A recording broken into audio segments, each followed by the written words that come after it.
आद्य शक्ति अम्बे मादनी जय, धरणीधर भगवानी जय, शरगुरुदेवनी जय, कृष्ण कन्हैया लालनी जय, हनुमान जी महाराजनी जय, गोग महाराजनी जय, सत्य सनातन धर्मनी जय। भगवान विष्णुની અનન્ય કૃપાથી આપણે આજે બધાએ એકાદશી વ્રત નિયમનો આજે સંકલ્પ થયો છે।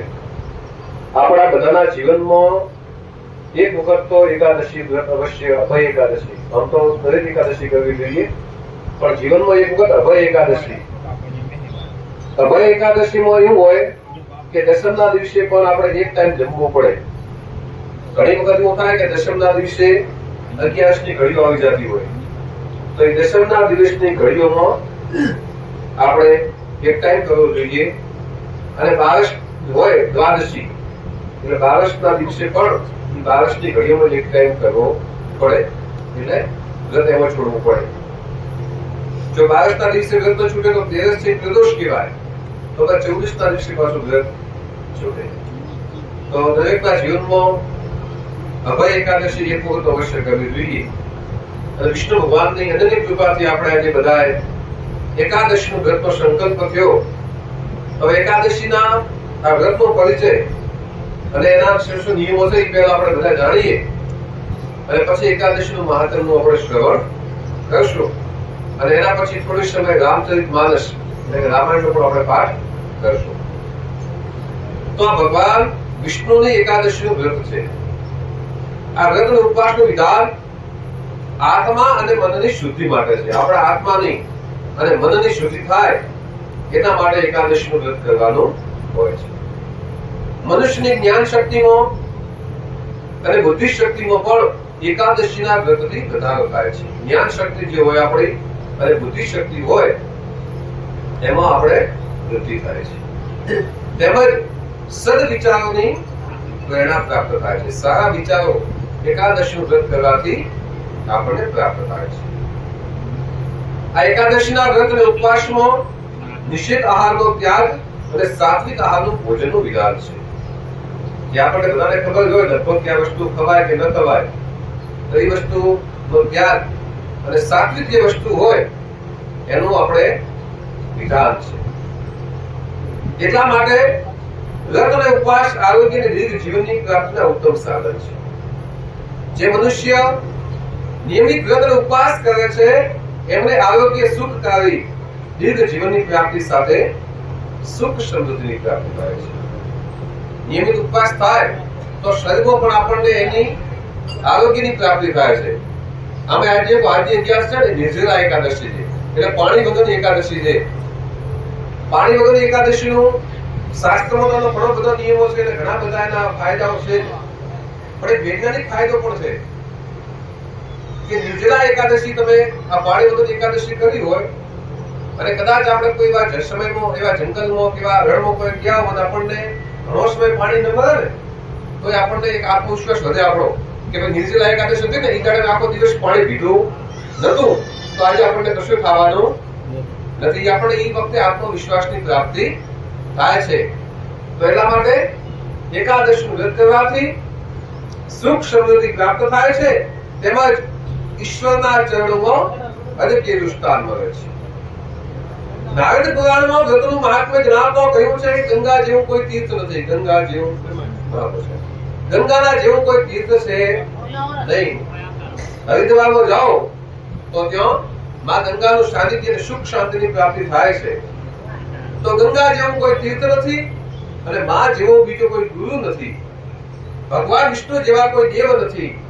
તેમજ વ્રત ઉપવાસમાં એકાદશીના વ્રત જેવું બીજું કોઈ વ્રત છે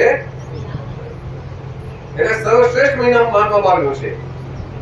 એક વર્ષમાં 12 મહિના આવે છે, એટલે દરેક મહિનામાં 2 એકાદશી આવે, એટલે 12 × 24 એકાદશી થાય। પણ અમુક સમય અધિક માસ હોય તો એની 2 વધારાની એકાદશી આવે, એટલે 26 એકાદશી આવે છે। આમ આ બધી એકાદશી પોતપોતાના નામ પ્રમાણે પુણ્ય આપનારી થાય છે. એનો મહિમા વાંચવાથી, સાંભળવાથી, ભજન અને કીર્તન કરવાથી મનુષ્ય તમામ સુખોની પ્રાપ્તિ કરી અને અર્થાત વિષ્ણુ લોકનો એને વૈકુંઠને પ્રાપ્ત થાય છે. એકાદશી વ્રતના બે ભેદ છે, નિત્ય અને કામ્ય. એકાદશીનું વ્રત કોઈ પણ ઈચ્છા કર્યા વિના ભગવાનની પ્રાપ્તિ માટે કરવામાં આવે તો એને નિત્ય કહેવામાં આવે છે. કોઈ પણ વસ્તુની પ્રાપ્તિ ન હોય અને ખાલી ભગવાનની પ્રાપ્તિ માટે જો થાય તો એને નિત્ય એકાદશી કહેવામાં આવે છે. પણ જ્યારે કોઈ ઈચ્છા હોય કે આ એકાદશીનું વ્રત કરવાથી ધનની પ્રાપ્તિ થાય, પુત્રની પ્રાપ્તિ થાય, અથવા તો રોગ દોષ અને ક્લેશથી મુક્તિ આવે, એવી જો કોઈ એકાદશી થાય તો એને કામ્ય એકાદશી કહેવામાં આવે છે. દરેક મનુષ્યોએ એકાદશી તો કરવી જોઈએ, પરંતુ હવે એકાદશી જીવનમાં અવશ્ય એક વખત તો એક વર્ષની એકાદશી કરવી જોઈએ. હવે એકાદશીના જે નિયમો છે એની વાત કહેવામાં આવી છે કે એકાદશીનું જેને વ્રત કરવું હોય, ઉપવાસ કરવું હોય, એમણે સ્ત્રી હોય કે પુરુષ હોય, દસમના દિવસથી એનું વ્રત ધારણ કરવું પડે. દસમના દિવસથી એક ટાઈમ ભોજન કરવાનું હોય, એનો જે સમય હોય એના મુજબ એક ટાઈમ ભોજન કરવાનું હોય છે.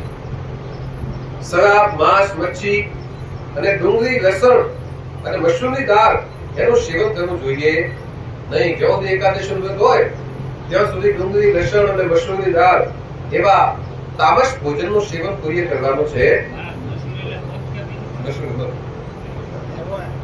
અને ત્યારબાદ બ્રહ્મચર્યનું પાલન કરવાનું છે. ભોગ વિલાસથી દૂર રહી અને બ્રહ્મચર્યનું પાલન કરવું પણ એક વર્ષ સુધી બ્રહ્મચર્યનું પાલન કરવું. 11ના દિવસે જ્યારે સવારે ઉભા થાઓ, ઉઠો ત્યારે ટૂથપેસ્ટ એટલે કે કોલગેટ થી આપણે કરો એ કોલગેટ પણ કરાય નહીં.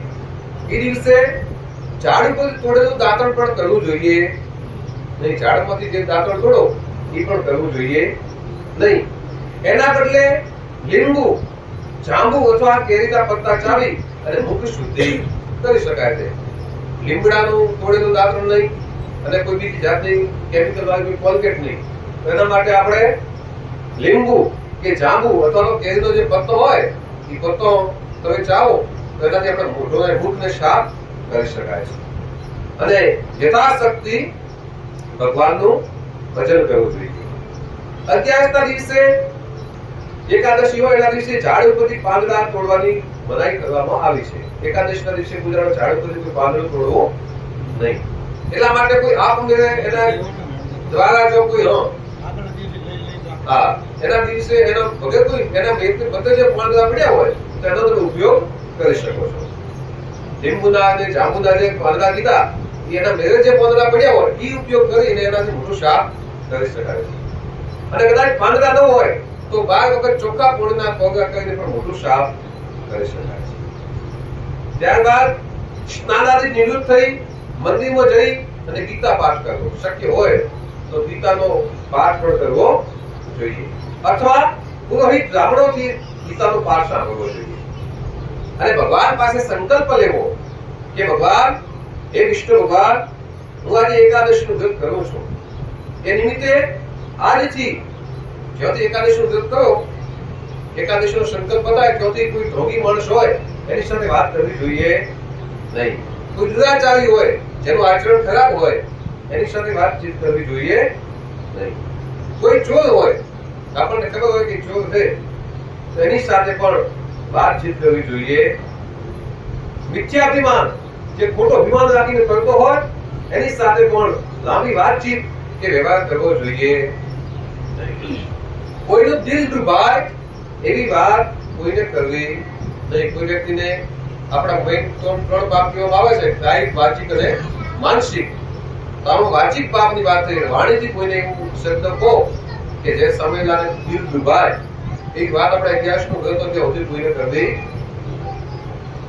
ગાય, બ્રાહ્મણ આદિને ફલાહારથી તેમજ અન્ન આપીને પ્રસન્ન કરવા જોઈએ. 12 મહિના સુધી ગાયને અને બ્રાહ્મણને અન્ન અને ફળ આપી અને પ્રસન્ન કરવા. વ્રત નિમિત્તે એકાદશીના રાત્રે જાગરણ કરવી અને કીર્તન કરવું જોઈએ.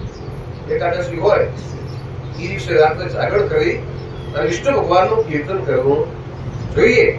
અને એમાં મુખ્યત્વે ઓમ નમો ભગવતે વાસુદેવાય આ જે 12 અક્ષરનો મંત્ર છે એનો ખાસ જાપ કરવો જોઈએ. મોટામાં મોટો મંત્ર 12 અક્ષર મંત્ર એટલે ઓમ નમો ભગવતે વાસુદેવાય આનો મંત્ર જાપ કરવો જોઈએ. ત્યારબાદ રામ ભગવાનનું, કૃષ્ણ ભગવાનનું અને વિષ્ણુ ભગવાનનું સહસ્ત્ર નામનું આભૂષણ બનાવી એટલે કે ભગવાનનો 1000 નામ વિષ્ણુ ભગવાનના, કૃષ્ણ ભગવાનના અથવા જે ઇષ્ટદેવ હોય એને 1000 રામનું નામ લેવાય. આવી રીતે પ્રણ કર્યા પછી ભગવાન વિષ્ણુનું સ્મરણ કરવું જોઈએ. હે ત્રિલોકનાથ સ્વામી, અમે આજે સંકલ્પ કર્યો છે 1 વર્ષ સુધી મેં ભગવાનની એકાદશી કરશું, તેની તમે રક્ષા કરજો. હે વિષ્ણુ ભગવાન, અમારી લાજ મર્યાદા બધી તમારા હાથમાં છે.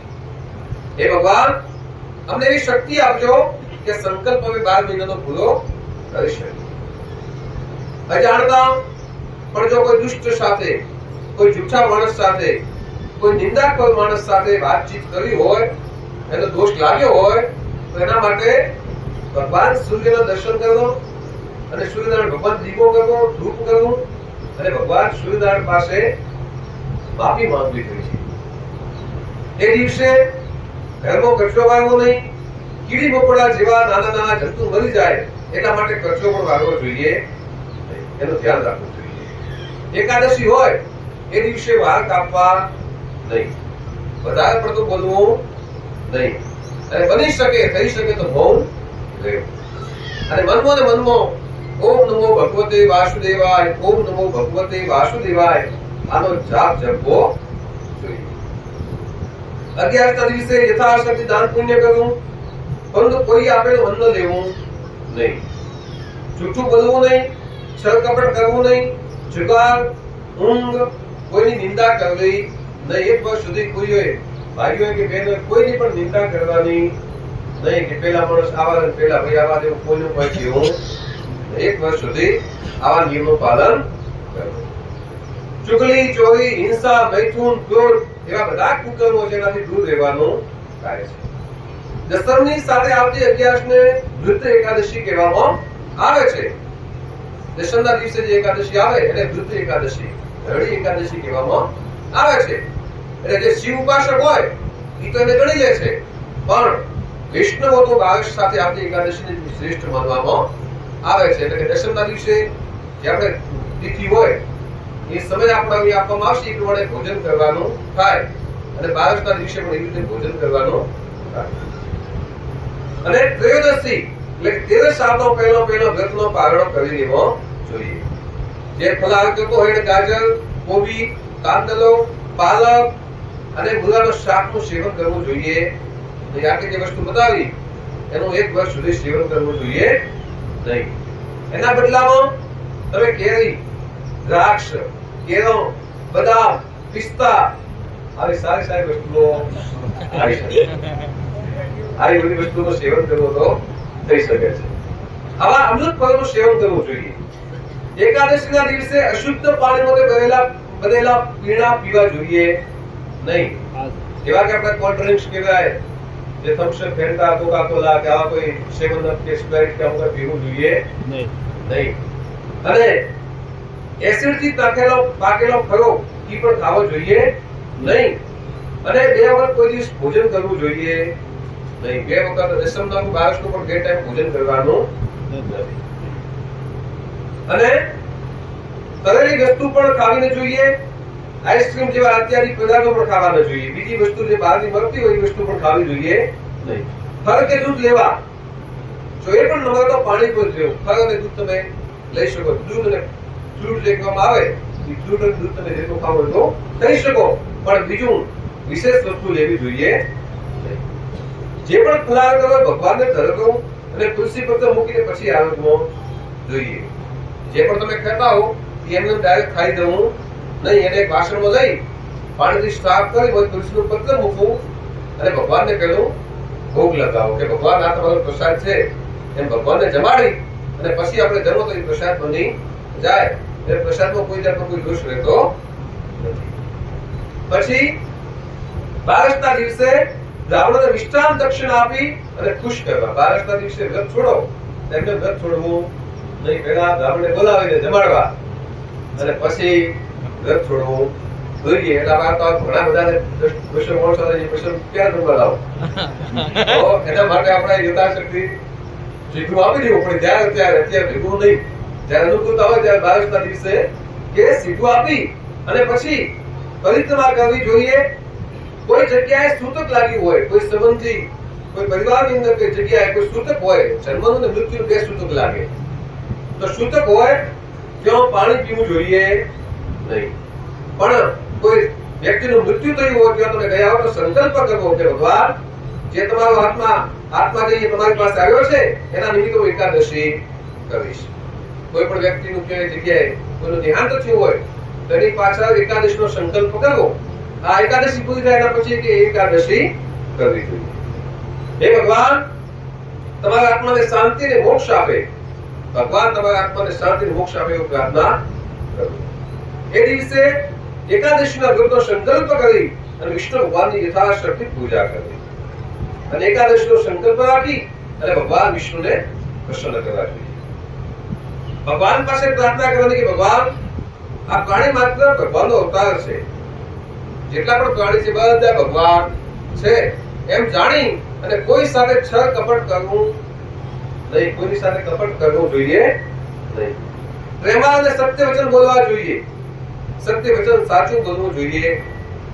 પોતાનું અપમાન કરતું હોય કે કડવા વેળે બોલતું હોય એને પણ આશીર્વાદ આપવા જોઈએ. આપણા વિશે કોઈ ખોટું બોલતું હોય, ખરાબ શબ્દો આપણા વિશે કોઈ બોલતું હોય એને પણ આપણે આશીર્વાદ આપવા જોઈએ. ગમે તેવી વિષમ પરિસ્થિતિમાં પણ કોઈ દિવસ ગુસ્સો કરવો જોઈએ નહીં. કોઈ પણ પરિસ્થિતિ હોય તો ગુસ્સાનો ત્યાગ કરવો જોઈએ. કારણ કે ગુસ્સો એ ચાંડાલનું સ્વરૂપ હોય છે. દેવ સ્વરૂપ બની સંતોષ માની લેવો જોઈએ. કારણ કે સંતોષનું ફળ હંમેશા મીઠું હોય છે. સત્ય વચન બોલવું જોઈએ, તેમજ મનમાં દયા ભાવ રાખવો જોઈએ. મૌન, જાપ, શાસ્ત્રનો પાઠ, ભજન કીર્તન અને રાત્રિનું જાગરણ એકાદશી વ્રતનો વિશેષ લાભ આપે છે. એકાદશી વ્રત હોય એમાં જેટલું ભગવાનનું નામ દ્વાદશાક્ષર મંત્ર ઓમ નમો ભગવતે વાસુદેવાય જેટલો થાય એટલો કરવો જોઈએ. આ પ્રમાણે નિયમથી વ્રત કરવા વાળો મનુષ્ય દિવ્ય ફળ પ્રાપ્ત કરે છે.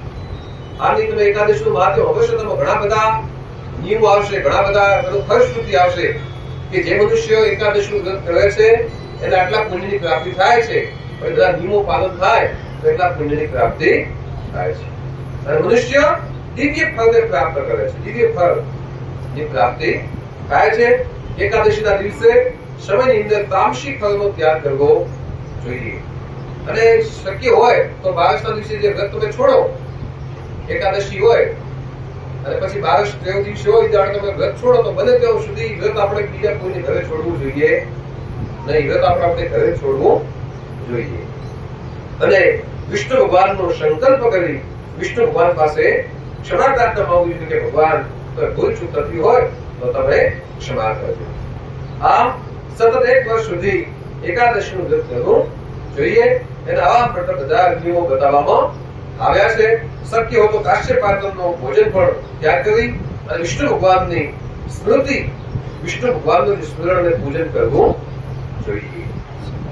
આમાં આપણે બધા નિયમો કહેવામાં આવ્યા છે અને હવે પછી આપણે એકાદશીનું મહાત્મ્ય સાંભળવાનું અને ત્યારબાદ થોડો ગ્રામચરિત માનસનો પણ પાઠ કરવાનો છે.